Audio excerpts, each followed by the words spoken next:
Gypsy, gypsy chick, gypsy chick. Hey there, Gypsy. I decided to do a video on a group of my decks that I think I already mentioned them in one of my tarot collection videos, so I'm not going to go into great depth. I'm going to talk about 4 decks that I have, and they're all by Ciro Marchetti.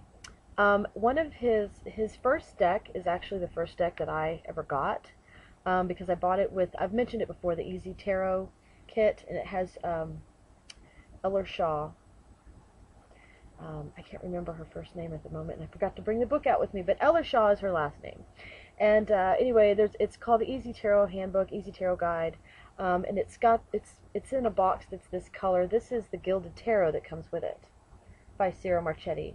And this deck came out in 2004, and like I said, this is the first deck that I got.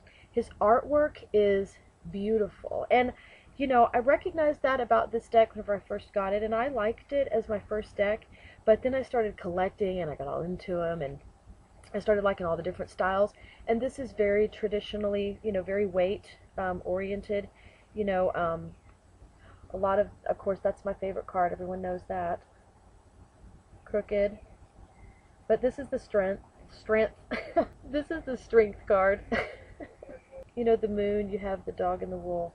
You know, it's very, oh, I'm all backwards today. It's very weight, you know, style of artwork. But it's gorgeous.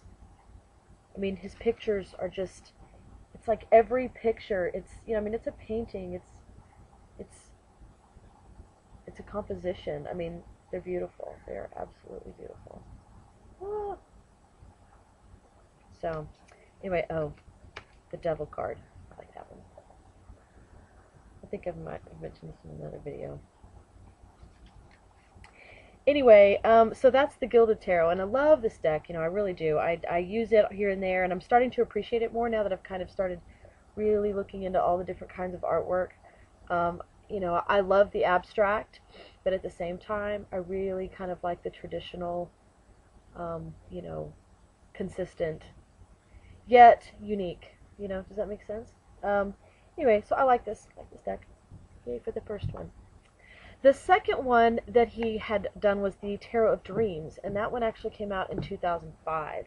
And there's, you know, there's a lot of great energy that goes into these decks. You know, I get the fact he really got into this and got into the artwork, and it was something he really enjoyed. And you know, he writes a lot about the cards. You know, this is the Fool.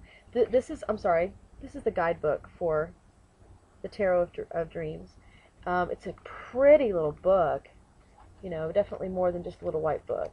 But then it's got, you know, good explanations, and even whenever you get into the you know, regular minor arcana, sorry, I can't think, it still gives, you know, gives something to you for each one. You know, it's not just a few words. So I like that a lot. He also, this deck is really interesting in that it's bigger than most tarot decks. This is the back, and then this is an example of the Knight of Wands. But he adds cards. He actually has 4 extra cards in this deck. And I just want to show you something real quickly. I didn't realize when I bought the deck that it had extra cards. I don't know how I missed that when I was reading about it, but somehow, for some reason, it didn't register. And when I got the deck out of the box, I was like, holy cow, look at that. You know, I mean, tarot decks are thick compared to cards. This is the Gilded Tarot that I just showed you. You know, so get an idea, the difference in the cards. Can you see that? It's crazy. And I was like, how many cards are in this deck? And then I realized they're really pretty thick. These cards are thick, guys. I mean, they're not, this is the Gilded Tarot, you know, it's a thinner, this is not the same. This is definitely thicker. Oh, sorry, I don't know if that's loud.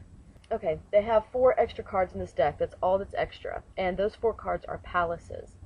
And here is an example of a palace. It's the Palace of Swords. And that's like what comes after King. And the palaces, you know, obviously represent places. you know, also states. I'm trying to find one that I can read to you. Palace of Wands. Okay, so this, perfect, because I love the wands. Okay, Palace of Wands, a warm environment which encourages creative inspiration and the launching of plans and projects. The structures are built into a mountaintop, suggesting both the long climb ahead and also the unattainability of the goal.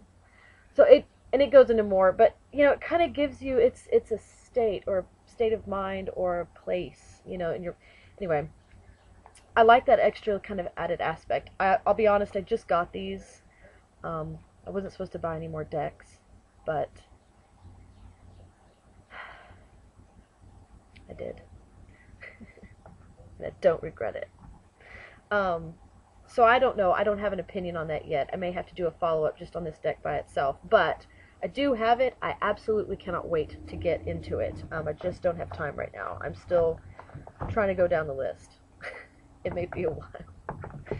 But I don't know. I don't know. I really like that one. Okay, so then in 2009, the Legacy of the Divine Tarot was his next tarot deck, and this was the last tarot deck that he did. This is the Queen of Wands right here, and I just love that Queen of Wands. So anyway, and Queen of Wands is another one of my favorite cards. Anyway, I love the makeup there. So his cards, again, are just absolutely beautiful. In this one, he kind of has a running thing going with the Fool, which he's in a couple of different cards, and that's really kind of neat. Before I get to that, the book that comes with it, it's called Gateway to the Divine Tarot, and it's a book, and it's got a great backstory that he puts in the beginning of the book, and I just absolutely love that. And I actually read it, and I liked it so much, I'm going to read it again, because like I really want to get it in there, you know, so that I have I don't know, it just adds another kind of element to the deck. It enhances your understanding, I guess. It just makes it more, anyway. So there's that. Definitely cool, fun to read. So then there's the cards themselves. So again, here's the back. This one's kind of steampunkish looking, actually. Kind of like that. And then my favorite card in this whole deck, and probably my favorite Empress card in any deck so far. Sorry for but I just think that card is beautiful. Lots of really good art. I mean, I could sit here all day, but here we go. Give me just a second.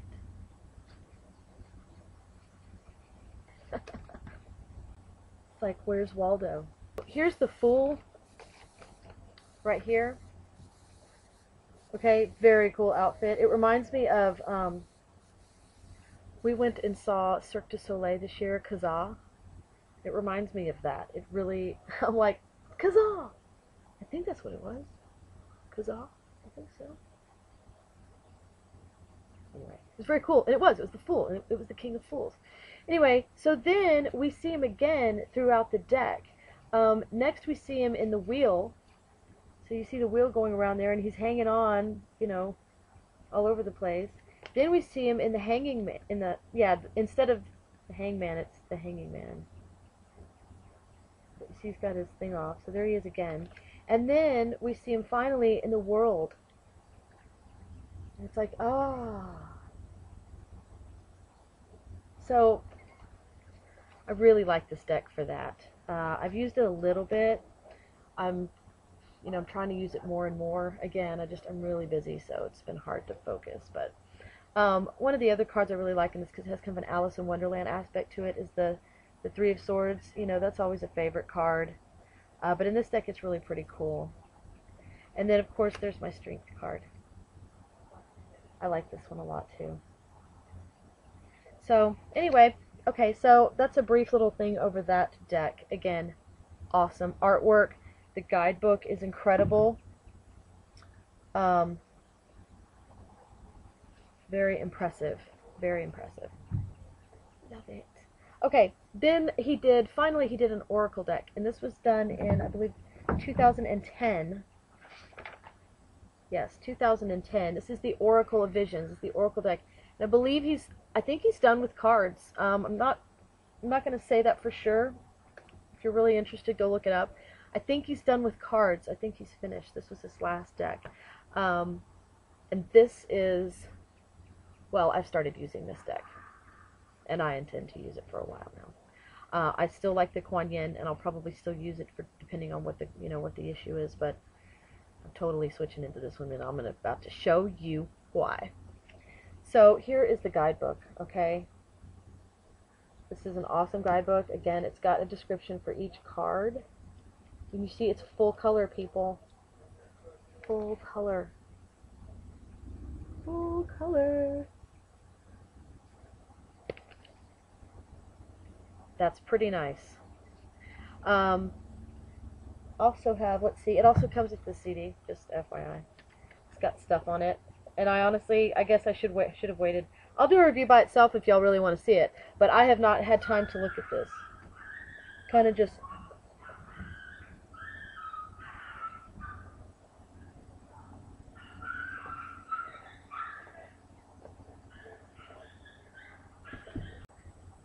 I think my dog was pissing off the neighbor's dog through the fence. Because when I called her, she ran back in and ran into the house, like, and she was fine. She wasn't hurt. So all of that noise was her being a little jerk. Okay, so anyway, this is the front of the box. This is the box right here. Oracle of Visions. And then, good. It's like a nice thick box, like you get, but it's pretty awesome. Anyway, there's the box. Here's the back of the cards. And then you can see just like the Tarot of Dreams, it's got the the stuff, and it again they're a little bit thicker, and they're big. They're big cards. This again, this is the Gilded Tarot, and this is the there you go. So there's those. If I had to show you my favorite, I'd be showing you the entire deck. So I don't want to do that here. So I'm just going to flash up some random ones just to give you an idea. Okay, this is number 40. I mean, I can look up a couple of them. I don't know what they all are yet. I'm just doing a quick. But here's the artwork. They're very intuitive. I mean, I have to tell you, this one's kind of fun. If you want to kind of check your intuitive skills, this is a fun deck for that because the images are so, they say so much. You can't miss. You can't miss. I mean, he's so good at expressing so much in his artwork, and it's definitely something that is crystal clear in my opinion, from what I've looked at. It's been a very positive experience. But anyway, this is here's another. Here's one that was on the book. I love this one. I love the mask. I just think that is so awesome. It's so cool. Sorry. I know I'm not going really deep into the meanings here. I should be. I need to be. Here's one. This one has to do with, memories and, things haunting you, or things recurring, or just things, that you're maybe caught in the past in regards to something. Like I said, I haven't worked with them that much, but remembrance is a word that comes to mind here. Anyway, let's see. This one has to do with going forward, or looking into the past, or going forward. Kind of like a decision is being made. Which way do you go? Here we have the spring over here on one side, and you have the fall on the other. The past. I don't know. It's I could sit here, like I said, I could sit here and talk about it for like way longer than you want to sit here and listen to me talk. So I'll end with that card. But, I mean, this deck is really, really, it's gorgeous. The deck is gorgeous. And the artwork is just phenomenal. So I highly recommend this if you're considering looking into oracle cards and you're not sure about it. I myself am really more of a tarot person, and I do the oracle decks. I use them more as single draws, as daily draws, but as far as using them in spreads and stuff, I've done it, and I will do it, and it's not that it doesn't work, it just doesn't feel the same to me as tarot, and I just prefer tarot for doing readings, But I honestly have to say that if I was going to recommend a particular oracle deck for a tarot person who's just curious, I would recommend this oracle deck. I really would, because I haven't felt this good about an oracle deck yet. I mean, not that I've had bad feelings about some of the ones I have. I like a lot of the oracle decks I have, but this deck is just it's different. It's different. It's just it's it's good. It's good stuff. So, Oracle Visions. So that's my collection of Ciro Marchetti stuff. I just got this Oracle of Visions and the Tarot of Dreams the other day, and I realized when I was looking, I was like, oh my gosh, I think I have all these decks. I should do a video. So there you go. There's my Ciro Marchetti and my tarot deck collection update, because I didn't have those two last time I made a video, so slip two more in on ya.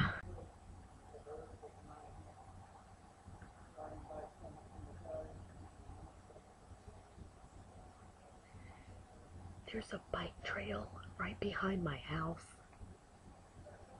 That's my Ciro Marchetti video. Hope you guys liked it. It's a really cool thing to get a box from Ciro and Marie Marchetti in the mail. That was just a cool experience. It's kind of like when I got my Patrick Valenza deck, my Deviant Moon deck. It was just like, oh, when it came in the mail, it was just like, ooh. Anyway, that was fun. It's definitely more fun than ordering from Amazon, I have to admit. I rather enjoy purchasing it directly from. And if I'm not mistaken, I think that actually, I think that he's selling his, and someone said I think he was contracting out. I think I watched Tarot Oracle's channel. He did a review of one or both of those and mentioned that, get them while you can from them, because they're contracting out the rest of their sales to Amazon or something like that. So I was like, ooh. So I actually got mine from the Marchettis. Okay, well, y'all have a great day, have a great evening, have a great whatever. Blessed be.